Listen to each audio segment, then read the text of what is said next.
গল্পের নায়ক অনিমেষ পেশায় একজন ফরেস্ট অফিসার। তার পোস্টিং হয়েছে নর্থ বেঙ্গলের একদম শেষ প্রান্তে বক্সা জঙ্গলের কাছে একটি নির্জন বিট অফিসে। জায়গাটা এতটাই দুর্গম যে সেখানে যাওয়ার কোনো ভালো রাস্তাও ছিল না। অনিমেষ থাকার জায়গাটা হয়েছিল জঙ্গলের মাঝখানে একটা পুরনো কাঠের বাংলোতে। অনিমেষ যখন সেখানে পৌঁছায় তখন বর্ষাকাল শুরু হয়েছে। বাংলোর কেয়ারটেকার বয়স্ক মাধব কাকা অনিমেষকে আগেই সাবধান করেছিল, বাবু এই বর্ষায় জঙ্গলের দিকে বেশি যাবেন না, এখানে অজানা কালা জ্বর হয়, একবার ধরলে মানুষ আর বাঁচে না। কিন্তু তরুণ অফিসার অনিমেষ এসব কথায় কোনো কান দেয়নি। সে প্রতিদিন গভীর জঙ্গলে কাজ করতে যেত।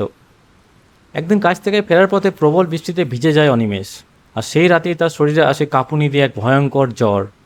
জ্বর সাধারণ ছিল না, মাত্র 3 দিনের মধ্যে অনিমেষের অবস্থা এতটাই খারাপ হলো যে তার নাক দিয়ে ও মুখ দিয়ে রক্ত বেরোতে শুরু করলো। মাধব কাকা গ্রামের এক হাতুড়ি ডাক্তারকে ডেকে আনলেন। ডাক্তার দেখেই ভয় পেয়ে যায়। সে বলে, এই জ্বর তো সেই কালা জ্বর, এই রোগ ছোঁয়াচে, এই রোগীকে ছুলে আমাদের মৃত্যু হবে, আর আজ রাতই শেষ। এই কথা শোনার পর যা ঘটল তা মানুষের স্বার্থপরতার সবচেয়ে বড় প্রমাণ।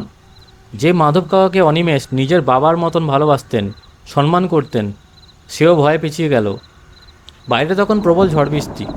অনিমেষ প্রায় অচেতন অবস্থায় বিছানায় পড়ে আছে, তার গলা দিয়ে আওয়াজ বেরোচ্ছে না।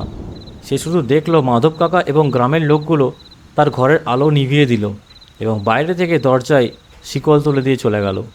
হ্যাঁ বন্ধুরা, জীবিত মানুষেরা তাকে একটি অন্ধকার ঘরে মৃত্যুর জন্য একা ফেলে চলে গেল। যাওয়ার আগে তারা ঠিক করে গেল সকালে এসে জঙ্গল থেকে কাঠ কেটে অনিমেষের সৎকার করবে। রাত তখন হয়তো 2:30 কি 3টে।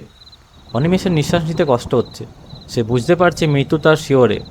হঠাৎ ঝড়ের শব্দ ছাপিয়ে সে শুনতে পেল ঘরের ভেতরে কারোর পায়ের আওয়াজ। কেউ যেন তার বিছানার চারপাশ দিয়ে হাঁটছে। অনিমেষ অনেক কষ্টে চোখ খুলে দেখল, ঘরের জানালা দিয়ে আসা বিদ্যুতের আলোয় সে স্পষ্ট দেখল একটি অল্প বয়সী আদিবাসী মেয়ে তার বিছানার পাশে দাঁড়িয়ে আছে। মেয়েটির পুরো শরীর জলে ভেজা।